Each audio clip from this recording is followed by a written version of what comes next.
On an island paradise, a young woman called Jennifer is washed ashore by the sea, carrying only a life jacket and a backpack. When she wakes up, she finds Brad, one of her friends, but he is unconscious and has been seriously injured by a piece of reef. The young woman is forced to remove the stone stuck in his body, causing Brad to wake up in extreme pain. Jennifer then runs in search of water to give her friend, but finds only a coconut and tries to open it using a sharp stone.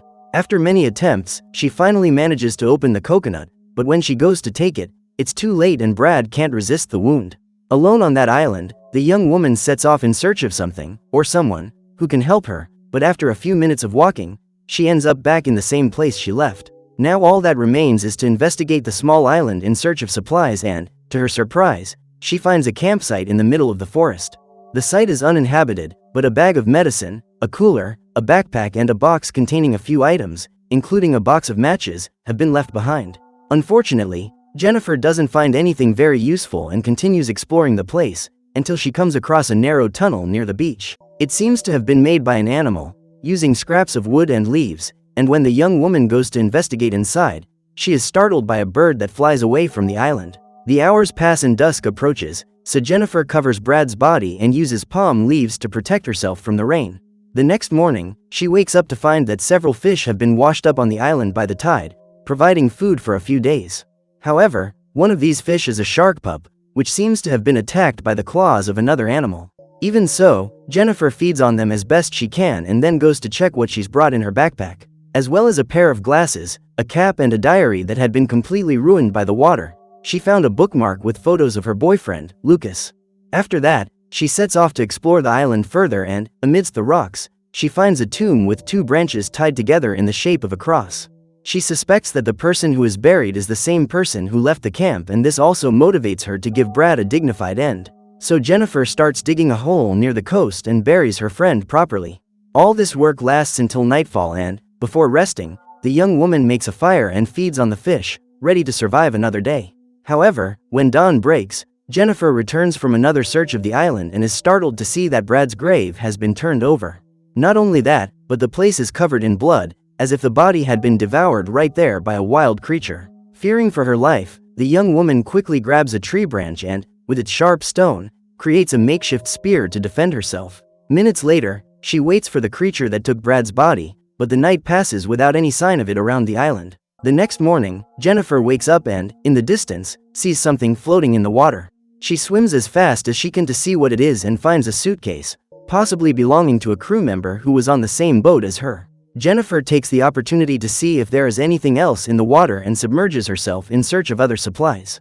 However, what she finds at the bottom of the sea is a gigantic crater, which seems to be pulling the water like a whirlpool or even a portal. For safety's sake, Jennifer gives up looking any further and returns to terra firma with her suitcase, which contains several women's clothes. Fortunately, the clothes will help her stay warm for another night on her own. Just before she goes to sleep, Jennifer hears the sound of approaching propellers and, looking up at the sky, sees a helicopter passing distantly over the island. She quickly remembers that Brad's life jacket contained a flare gun. She picks it up and fires to get the pilot's attention, but the shot is too far from the helicopter, which moves on, leaving the young woman on the island. Jennifer is already losing hope and everything gets even worse, because as soon as the flare falls into the water, its light reflects the shape of a strange creature.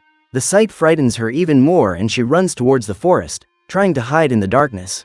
Minutes later, footsteps are heard, followed by roars and heavy breathing, which seem to come from a predatory animal. Jennifer kneels down among the trees and, luckily for her, the creature doesn't find her and leaves, leaving the young woman even more confused and terrified. Another day passes and Jennifer goes to check the supplies she has found and, among them, she finds photos of the family who set up the camp. In one of the photos, she sees a young girl putting her bag up in the tree, but next to her, two menacing eyes are watching her in the dark of night. Fearing that it's the same creature that tried to attack her the night before, Jennifer tries to think of a way off the island. She then grabs her suitcase, puts the two vests inside and tries to use it as a makeshift dinghy so that she can swim faster. However, the plan doesn't work and even with the vests, the suitcase can't support her weight and the young woman is forced to return. Having explored the entire island without success, there is only one place left to investigate the tunnel. She then enters the narrow passage and, with night approaching, the young woman ends up falling asleep right there. Later, Jennifer wakes up to the sound of approaching footsteps. As the young woman had feared, the creature has returned to the island and begins to emit roaring sounds, which become increasingly louder and more threatening. In this confined space, Jennifer struggles to remain silent, but the creature becomes more aggressive and begins to stomp on the tunnel, moving it from side to side. The girl resists as best she can, until finally, the creature stops attacking and leaves. Jennifer manages to escape the threat, but she can't hide forever and decides to set a trap for the monster. The next day, she catches some small fish in the shallows and uses them as bait for a larger fish. Armed with her spear, she waits for her prey and, when a shark pup passes by her trap, she manages to capture it with her spear. She then hangs the baby up in a tree and waits for the creature to be attracted to it. When night comes, Jennifer digs a hole near the bait and uses a palm leaf to camouflage herself, while she waits for the monster that attacked her. What she didn't count on was that, during the long wait, she ended up falling asleep for a few seconds and, when she woke up, the shark pup had already disappeared. The plan to see the creature up close didn't work, but Jennifer didn't give up and, at sunrise, she began to sharpen her spear even more. While doing this, the young woman sees the body of a human being in the sea and runs to help him. She soon recognizes another crew member from the boat, called Zach, but like Brad, he was unlucky and half of his body was destroyed. Despite this frightening sight, Jennifer also uses his body as bait and hangs it from the tree. This time, she stays awake and stares at the bait until she finally sees the creature emerge from the sea. The sea monster rushes to the body and removes it from the tree to take it out to sea. At the same moment, another helicopter passes the island and Jennifer considers going out to call it, but the creature soon appears next to her, forcing the young woman to remain silent again. The situation becomes increasingly tense and Jennifer knows it's only a matter of time before the creature finds her. Because of this, she takes a piece of canvas, ties a rope to each end and creates a hammock at the highest point of 2 palm trees so that she can rest at night from a safe distance. Everything seems to be going well, but then lightning and thunder appear in the sky and, as she looks around the island, she sees the creature appear again. Jennifer tries to stay calm, but the ropes that were tying the tarp down start to come loose from the tree trunks.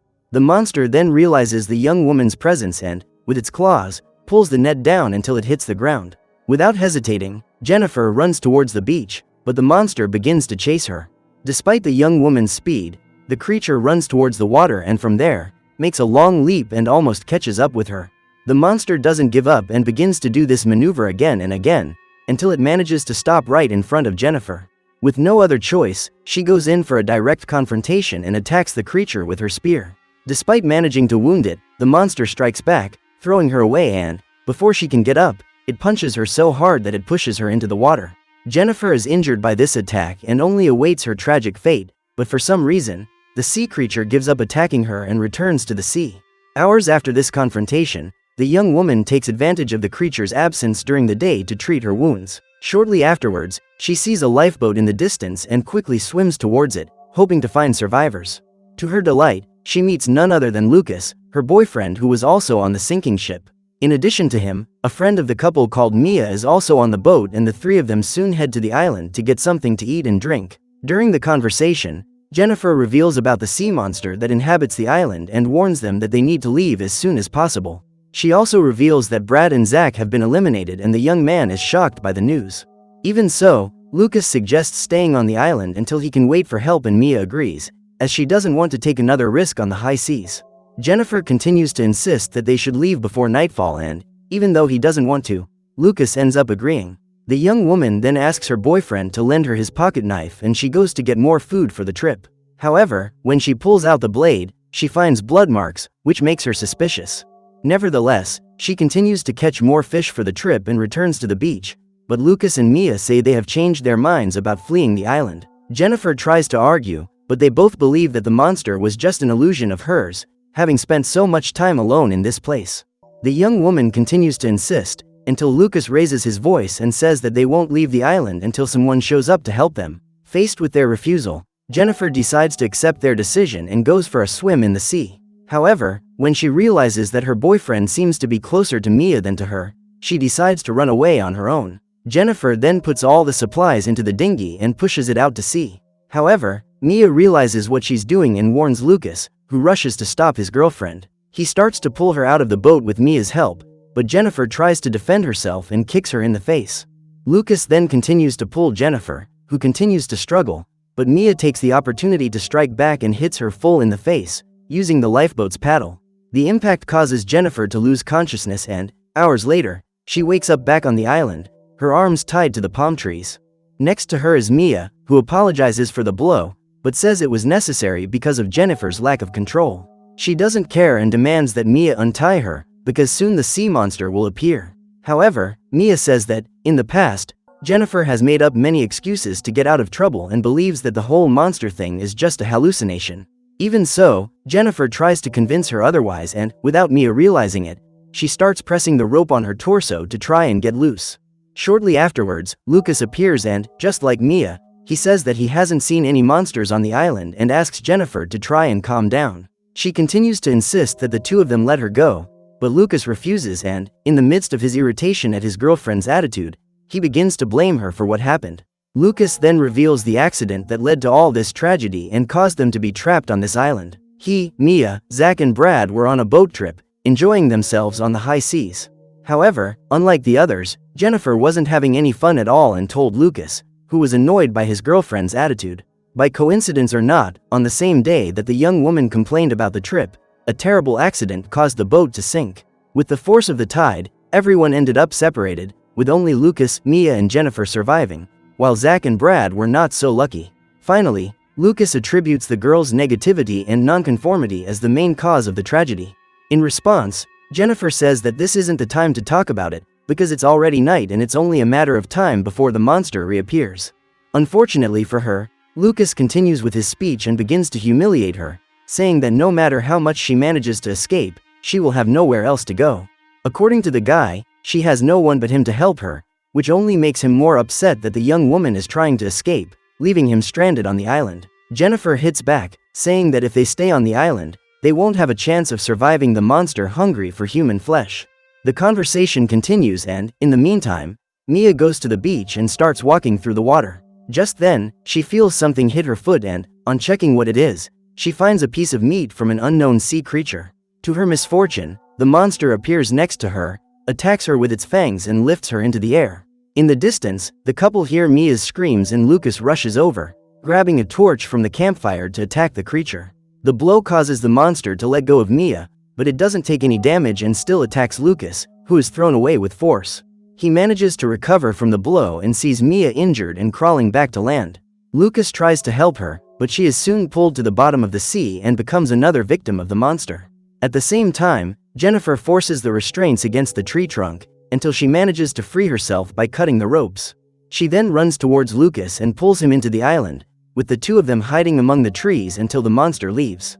The next day, Lucas finds out the hard way that his girlfriend told the truth and follows her plan to flee the island. He helps collect the supplies and picks up food, while Jennifer goes back to the campsite where she found the bag and cooler and takes everything for the journey. Finally, the couple push the lifeboat out to sea and, as soon as they get some distance from the island, they climb into it. Jennifer, however, sees that something is wrong, because the boat is full of blood, which explains the red stains on Lucas's pocketknife. To make matters worse, when the two of them start paddling through the water, the monster, which previously only appeared at night, tries to attack them underwater. Jennifer and Lucas try to close the zipper to keep the dinghy protected, but the monster uses its claws to hit the dinghy from below, making a hole through which its face passes. Jennifer tries to attack it with her spear and Lucas fires a shot from the flare into the creature's face, which is forced to flee back into the water. Despite this attack, the creature soon returns and pulls Jennifer under the dinghy, taking her towards the huge crater that turns out to be its hiding place. Fortunately, Jennifer still had Lucas's pocketknife and used it to hit the monster, forcing it to let go of her. Soon afterwards, Lucas jumps out of the boat with his girlfriend's spear and tries to rescue her, but the creature advances towards him, captures him and takes him to the depths of the sea. Unable to help him, Jennifer emerges from the water and is forced to return to the island with the dinghy. Seeing that there is no escape, she is determined to try one last attack on the monster. But first she takes the opportunity to write in her diary about her experience on the desert island. What's more, she describes the sea creature that has been chasing her since her first day, so that it can serve as proof of its existence. Although she doubts that anyone will believe her story, it doesn't matter anymore, because whether or not she comes out of the confrontation with the monster alive, the whole nightmare ends tonight. The young woman then begins to use all the resources she has found on the island to set a trap in the same place as the other survivors' graves. After hours of hard work, another night arrives and with it, the monster appears, ready to eliminate its last victim. He smells meat in the direction of the forest and heads there, where he finds several fish piled up on the ground. The monster, however, went straight to where Jennifer wanted it, and the young woman starts a fire, surrounding the entire space around the creature. Jennifer then runs with her spear and hits the monster's body, which tries to strike back, but she manages to dodge it. She then takes the bones of the victims from the tomb and uses them as makeshift daggers, hitting the monster's body again and again. Despite losing a lot of blood, the creature is too powerful and tries to squeeze the young woman's neck in midair. However, Jennifer takes advantage of the proximity and ruthlessly attacks the monster, which is forced to let her go. The girl then takes back her spear and runs towards the beach, with the creature following soon after. Seeing that it's no use running away, Jennifer gathers all her courage and waits for the creature, which soon approaches and lets out a roar of fury. However, the sea monster is already weak from its wounds and ends up falling before the young woman. Emerging victorious from this difficult confrontation, Jennifer delivers the final blow, striking her spear into the monster's head and eliminating it once and for all. Not satisfied with this, she uses the sharp bones to strike the creature's neck until she manages to remove its head. Alone, wounded but still alive, Jennifer carries the creature's head towards the dinghy, which, despite being damaged, still manages to float in the water. With this, she will have enough evidence to tell her incredible story of survival, if she can survive the long voyage on the high seas. So what did you think of this movie? Leave it in the comments below. And if you liked the video, like and subscribe for more movie recaps. See you next time.